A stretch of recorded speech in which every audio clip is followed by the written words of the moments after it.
Uma antologia de leituras das palavras de Deus Todo-Poderoso.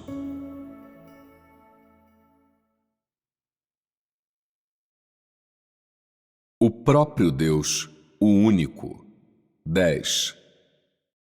Deus é a fonte da vida para todas as coisas. 4.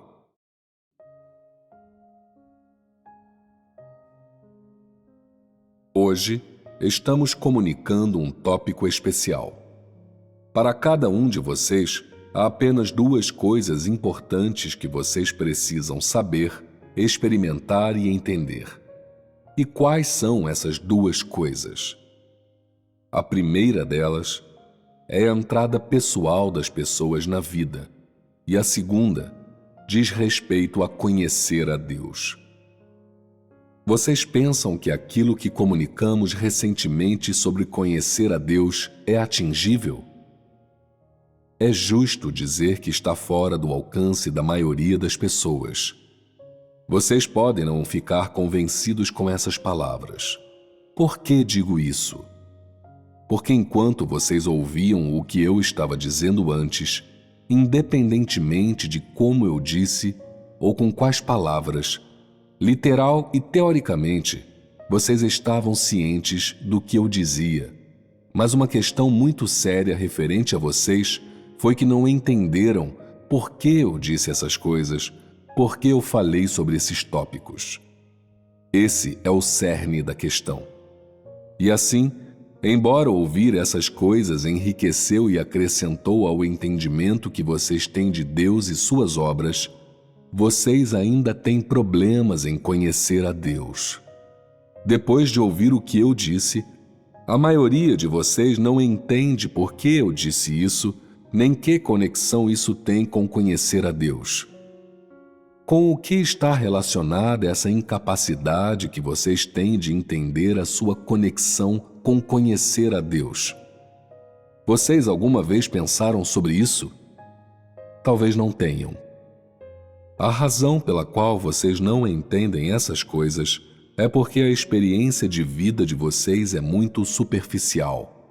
Se o conhecimento e a experiência que as pessoas têm das palavras de Deus permanecerem em um nível muito raso, então, a maior parte do conhecimento de Deus será vago e abstrato.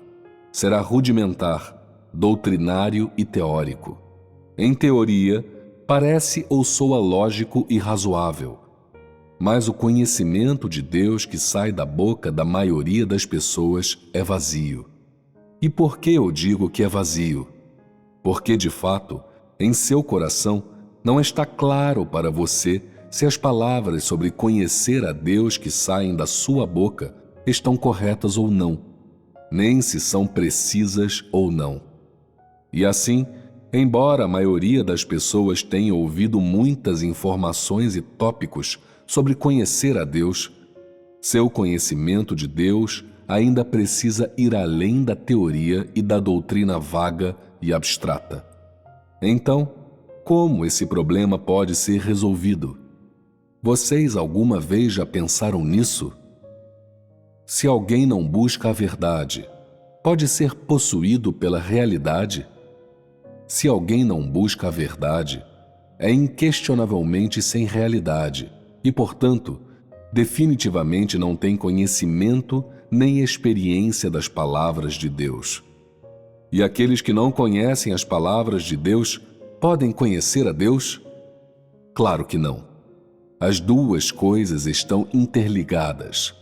Assim, a maioria das pessoas diz: como conhecer a Deus pode ser tão difícil?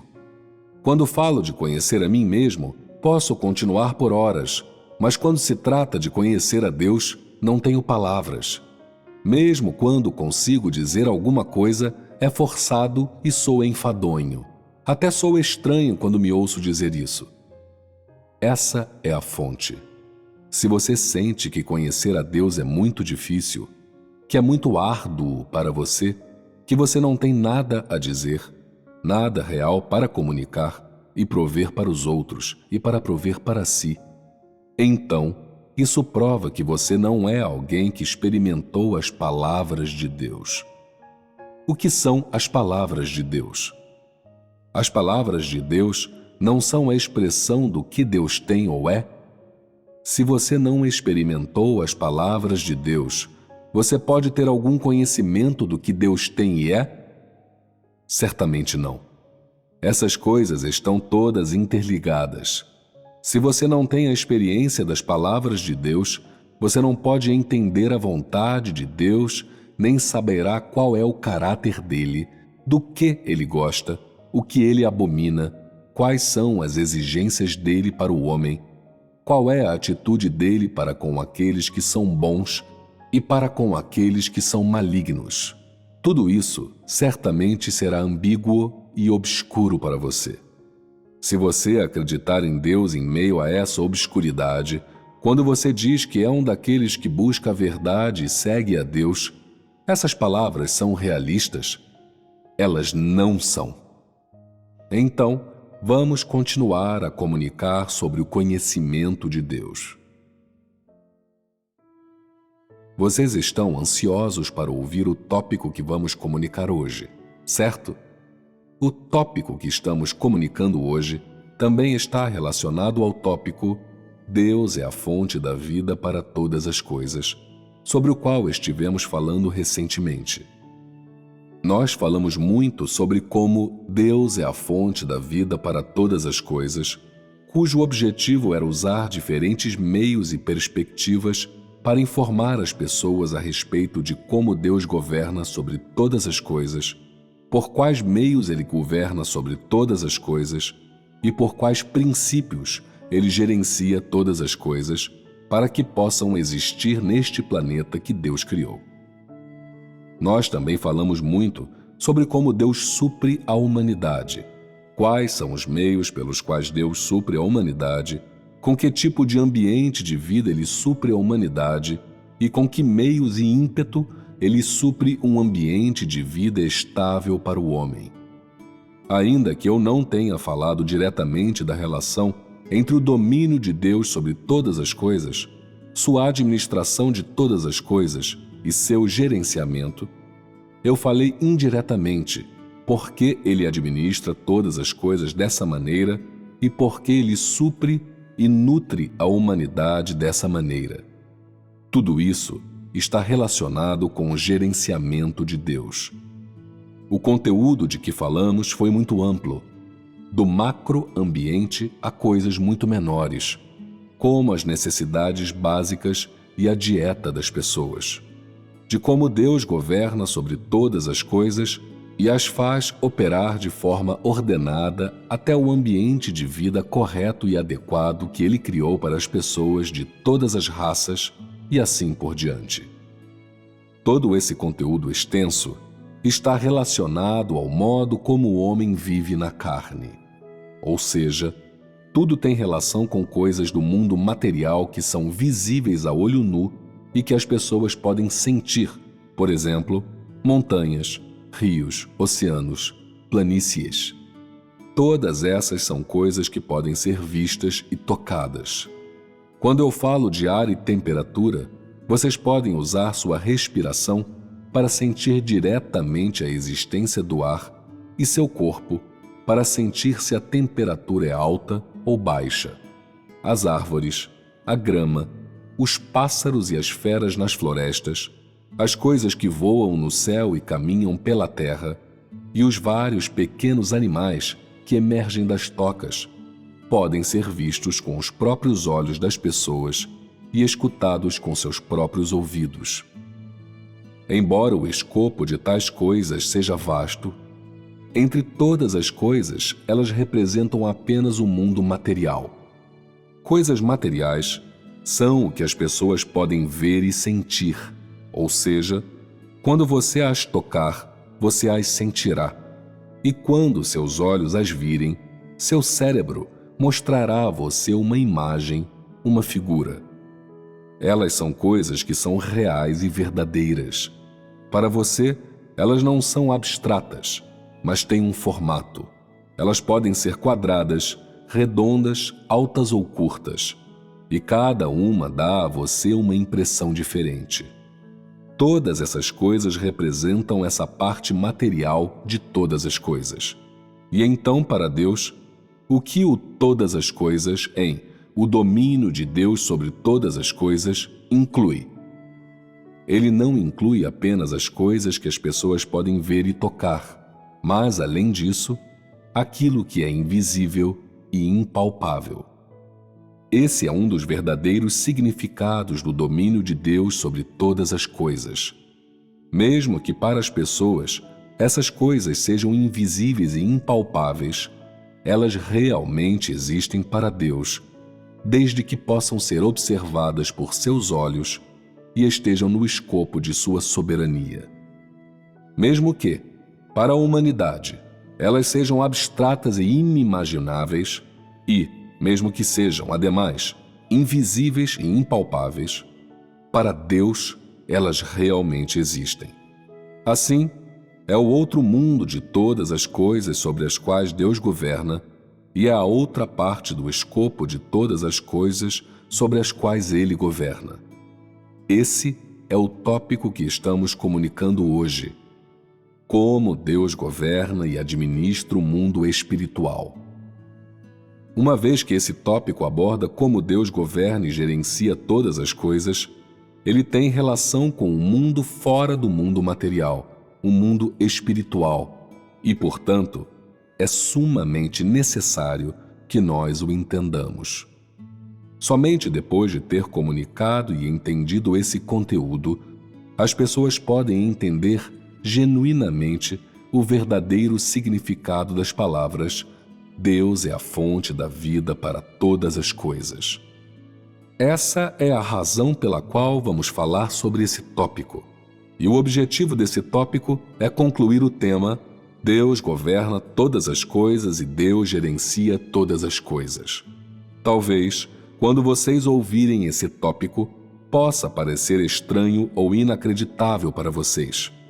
Mas, independentemente de como vocês se sintam, já que o mundo espiritual é uma parte de todas as coisas governadas por Deus, vocês devem aprender algo sobre esse tópico. Depois que fizerem isso, vocês terão uma apreciação, um entendimento e um conhecimento mais profundos das palavras Deus é a fonte da vida para todas as coisas. Como Deus governa e administra o mundo espiritual. Quanto ao mundo material, se as pessoas não entenderem certas coisas ou fenômenos, elas poderão procurar as informações pertinentes ou poderão usar vários canais para descobrir suas origens e a história por trás deles. Mas quando se trata do outro mundo sobre o qual estamos falando hoje, um mundo espiritual que existe fora do mundo material, as pessoas não têm absolutamente nenhum meio ou canal para aprender qualquer coisa sobre isso. Por que digo isso? Porque, no mundo da humanidade, tudo que há no mundo material é inseparável da existência física do homem. E porque as pessoas sentem que tudo no mundo material é inseparável do seu viver físico e de sua vida física. A maioria das pessoas só tem ciência das ou veem as coisas materiais diante de seus olhos, as coisas que são visíveis a elas. No entanto, quando se trata do mundo espiritual, quer dizer, tudo o que é daquele outro mundo, é preciso dizer que a maioria das pessoas não crê. Isso porque ele é invisível para elas, e elas creem que não há necessidade de entendê-lo, nem de saber nada sobre ele, para não falar de como esse mundo espiritual é um mundo completamente diferente do mundo material. Para Deus, ele está aberto, mas para a humanidade está oculto e não aberto, e assim as pessoas têm dificuldade de encontrar um canal através do qual possam entender os vários aspectos desse mundo. Os diferentes aspectos de que falarei sobre o mundo espiritual só dizem respeito à administração e soberania de Deus. Eu não estou revelando mistérios, nem estou dizendo a vocês qualquer um dos segredos que vocês desejam descobrir, pois isso diz respeito à soberania de Deus, à administração de Deus e à provisão de Deus, e sendo assim, eu só falarei da parte que vocês precisam conhecer. Primeiro, deixem-me fazer uma pergunta a vocês. Na sua mente, o que é o mundo espiritual? Falando em termos amplos, é um mundo fora do mundo material, invisível e impalpável para as pessoas. Mas, na imaginação de vocês, que tipo de mundo deveria ser o mundo espiritual? Talvez, como resultado de não conseguir vê-lo, vocês sejam incapazes de imaginá-lo. Mas quando vocês ouvirem lendas sobre isso, vocês ainda pensarão. Vocês não serão capazes de parar. E por que eu digo isso? Há algo que acontece com muitas pessoas quando elas são jovens. Quando alguém lhes conta uma história assustadora sobre fantasmas, almas, elas se assustam a ponto de perder o juízo. E por que elas se assustam? Porque elas ficam imaginando essas coisas. Mesmo que não possam vê-las, elas sentem que estão todas em torno de seu quarto, em algum lugar escondido ou em algum lugar escuro, e elas ficam com tanto medo que não ousam dormir. Especialmente à noite, elas não ousam ficar sozinhas no quarto ou sozinhas no pátio. Esse é o mundo espiritual da imaginação de vocês, e é um mundo que as pessoas acham assustador. De fato, todos têm alguma imaginação e todos podem sentir alguma coisa. Vamos começar com o mundo espiritual. O que é o mundo espiritual? Deixe-me dar-lhes uma explicação curta e simples. O mundo espiritual é um lugar importante, diferente do mundo material. E por que eu digo que é importante? Nós vamos falar sobre isso em detalhes. A existência do mundo espiritual está inextricavelmente ligada ao mundo material da humanidade. Ele desempenha um papel importante no ciclo da vida e morte humanas, no domínio de Deus sobre todas as coisas. Esse é o seu papel e uma das razões pelas quais sua existência é importante. Por ser um lugar indiscernível aos 5 sentidos, ninguém pode julgar com precisão se existe ou não. Os acontecimentos do mundo espiritual estão intimamente ligados à existência da humanidade e, como resultado, a maneira como a humanidade vive também é altamente influenciada pelo mundo espiritual. Isso está relacionado com a soberania de Deus? Está. Quando eu digo isso, vocês entendem por que eu estou discutindo esse tópico? Porque diz respeito à soberania de Deus e sua administração. Em um mundo como esse, invisível para as pessoas, todos os éditos, decretos e sistemas administrativos celestiais são muito mais elevados do que as leis e sistemas de qualquer país no mundo material. E nenhum ser que viva nesse mundo ousaria transgredi-los ou arrogá-los. Isso tem relação com a soberania e administração de Deus? Neste mundo, há decretos administrativos claros, éditos celestiais claros e estatutos claros. Em diferentes níveis e em diferentes áreas, oficiais de justiça cumprem estritamente seu dever e observam regras e regulamentos, pois sabem qual é a consequência da violação de um édito celestial. Eles estão bem conscientes de como Deus pune o mal e recompensa o bem, e de como Ele administra todas as coisas, como Ele governa todas as coisas. E, além disso, eles veem claramente como Deus executa seus éditos e estatutos celestiais. Esses são diferentes do mundo material habitado pela humanidade. Eles são muito diferentes. É um mundo completamente diferente do mundo material. Uma vez que há éditos e estatutos celestiais, Isso diz respeito à soberania de Deus, à administração e, além disso, ao caráter de Deus e ao que Ele tem e é. Tendo ouvido isso, vocês não acham que é altamente necessário que eu fale desse tópico? Vocês não desejam aprender os segredos nele contidos? Sim, nós queremos. Tal é o conceito do mundo espiritual. Embora coexista com o mundo material e esteja simultaneamente sujeito à administração e soberania de Deus, a administração e a soberania desse mundo são muito mais rigorosas do que as do mundo material.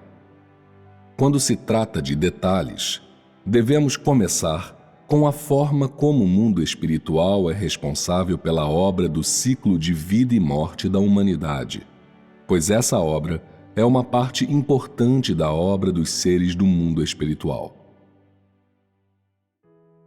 Na humanidade, eu categorizo todas as pessoas em 3 tipos.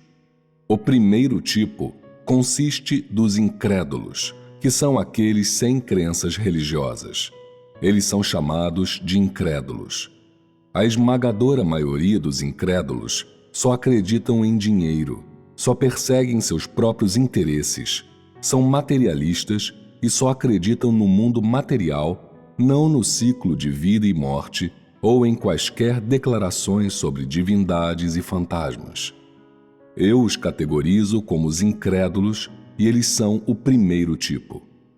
O segundo tipo são as várias pessoas de fé, fora os incrédulos.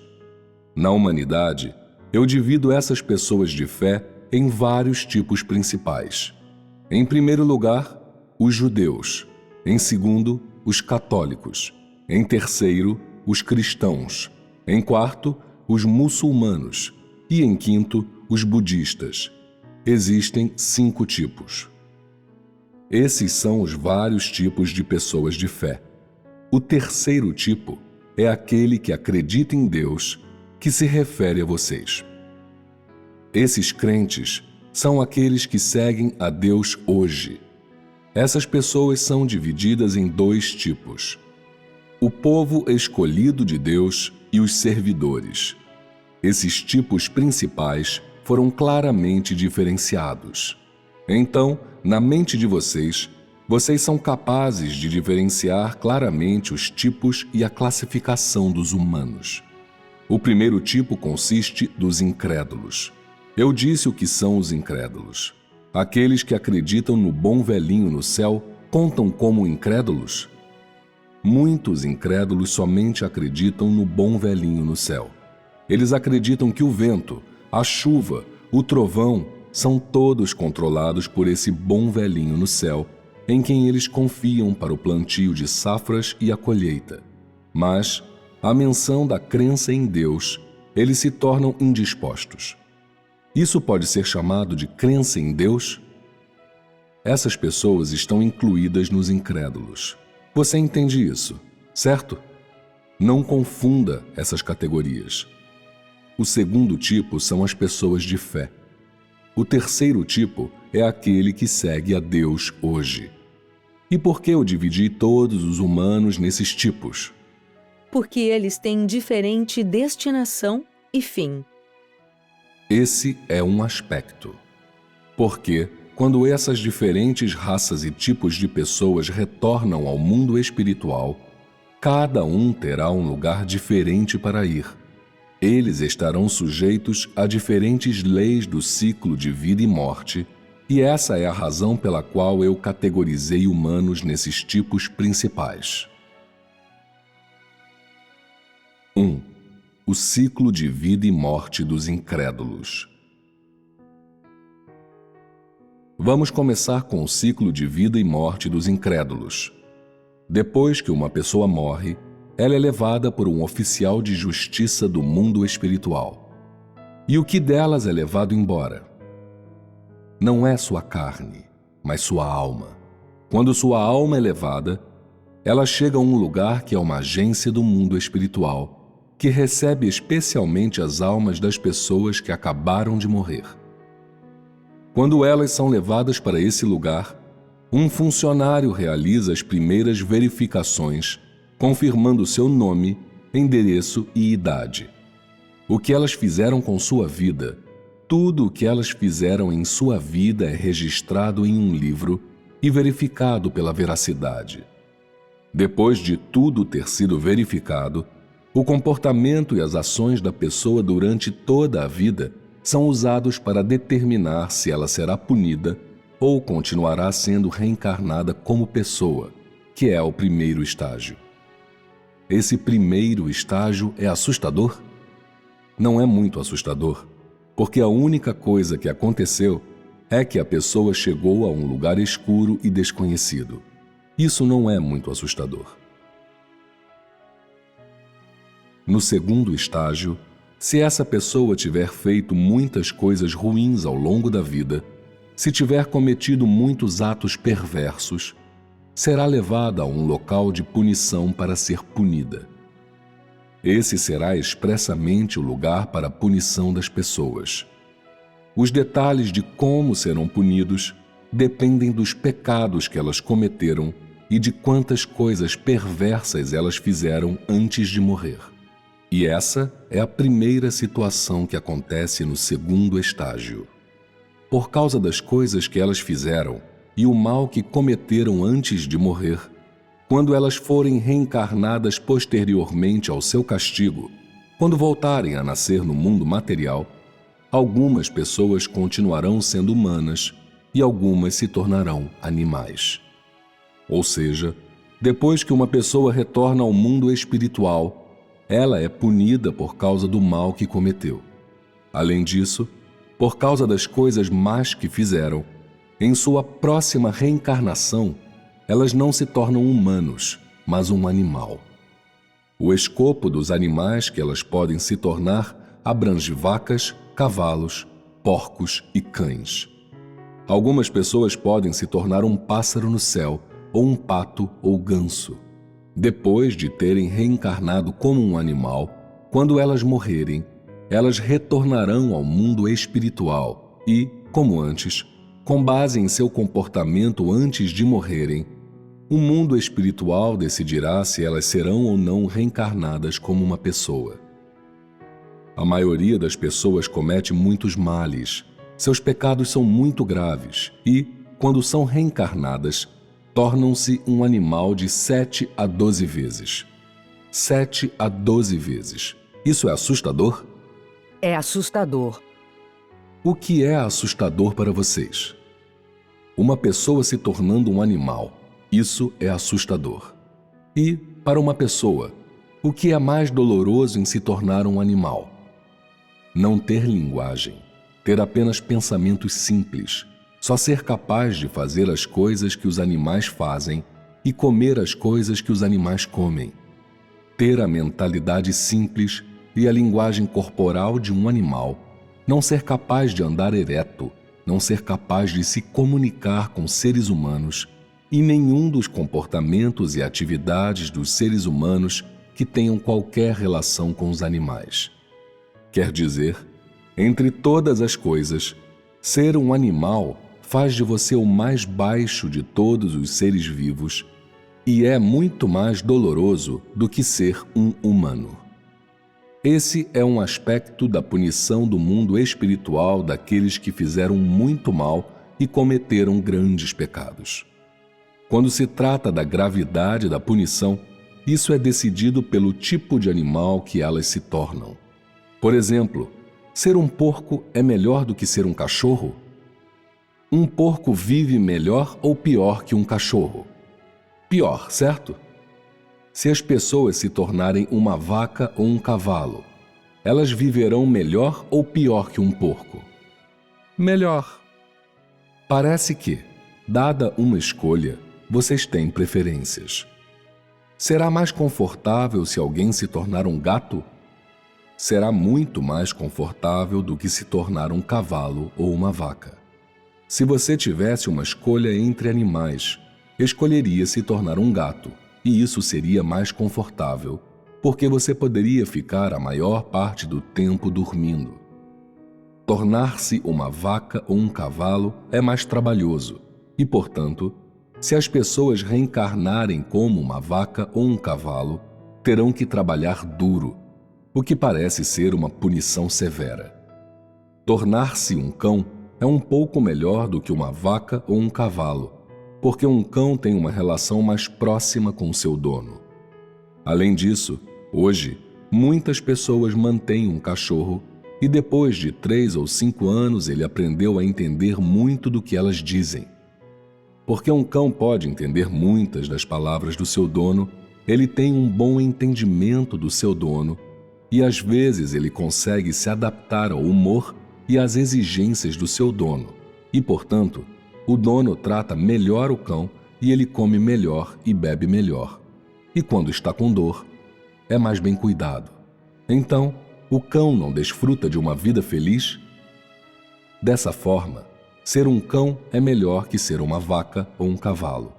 Nesse tocante, a severidade da punição de uma pessoa determina quantas vezes ela será reencarnada como um animal e em que tipo de animal ela reencarnará. Você entende, sim? Por terem cometido tantos pecados enquanto estavam vivas, algumas pessoas serão punidas reencarnando como um animal de 7 a 12 vezes. Tendo sido punidas por número suficiente de vezes, quando retornarem ao mundo espiritual, serão levadas para outro lugar. As várias almas nesse lugar já foram punidas e são do tipo que está se preparando para reencarnar como humano. Esse lugar categoriza cada alma em um tipo, de acordo com o tipo de família em que nascerá, que tipo de papel desempenhará depois de reencarnar e assim por diante. Por exemplo, algumas pessoas se tornarão cantores quando vierem a este mundo, e assim serão postas entre os cantores. Algumas se tornarão empresárias quando vierem a este mundo, e assim serão postas entre os empresários. E se alguém se tornar um pesquisador científico quando se tornar humano, será posto entre os pesquisadores científicos. Depois de ser classificada, cada uma é enviada de acordo com um horário diferente e uma data marcada, assim como hoje as pessoas enviam e-mails. Nisso se completará um ciclo de vida e morte. Desde o dia em que uma pessoa chegar ao mundo espiritual até quando a punição terminar, ela poderá reencarnar como um animal muitas vezes e se preparará para reencarnar como um humano. Esse é um processo completo. E aqueles que acabaram de ser punidos e não reencarnaram como animais, serão rapidamente enviados ao mundo material para se tornarem humanos? Ou quanto tempo demorará até que elas possam vir para o meio dos homens? Qual é a frequência com que essas pessoas se tornam humanas? Existem restrições temporais para isso. Tudo o que acontece no mundo espiritual está sujeito às restrições e regras temporais apropriadas, que, se eu explicar com números, vocês entenderão. Quanto àqueles que são reencarnados dentro de um curto período de tempo, quando morrerem, seu renascimento como ser humano estará preparado. O período mais curto é de 3 dias. Para algumas pessoas, é de 3 meses, para algumas é de 3 anos, para algumas é de 30 anos, para algumas é de 300 anos, para algumas é de até 3.000 anos e assim por diante. Então, o que pode ser dito sobre essas regras temporais e quais são as suas especificidades? A chegada de uma alma ao mundo material, o mundo do homem, baseia-se na necessidade. É de acordo com o papel que essa alma desempenha neste mundo. Quando as pessoas reencarnam como uma pessoa comum, a maioria delas reencarna muito em breve, porque o mundo do homem tem uma necessidade urgente dessas pessoas comuns, e assim 3 dias depois, elas são enviadas novamente para uma família que é completamente diferente daquela em que estavam antes de morrerem. Mas há alguns que desempenham um papel especial neste mundo. Especial significa que não há uma grande demanda por essas pessoas no mundo do homem. Não são necessárias muitas pessoas para desempenhar tal papel, e então pode levar 300 anos até reencarnarem. O que significa dizer que essa alma só virá uma vez a cada 300 anos, ou mesmo uma vez a cada 3.000 anos. E por que isso é assim? Porque por 300 anos ou 3.000 anos, tal papel não é exigido no mundo do homem, e assim elas são mantidas em algum lugar no mundo espiritual. Confúcio, por exemplo, ele teve um impacto profundo na cultura tradicional chinesa. Sua chegada teve um efeito profundo na cultura, no conhecimento, na tradição e no pensamento das pessoas daquele tempo. Mas uma pessoa como essa não é necessária em todas as épocas, e assim ele teve que permanecer no mundo espiritual, esperando por 300 ou 3.000 anos antes de reencarnar. Porque o mundo do homem não estava precisando de alguém assim, ele teve que esperar ociosamente, pois havia muito poucos papéis como o dele, havia pouco para ele fazer, e então ele teve de ser mantido em algum lugar no mundo espiritual, ocioso na maior parte do tempo, e foi enviado quando o mundo do homem precisou dele. Essas são as regras temporais do reino espiritual para a frequência com que a maioria das pessoas reencarna.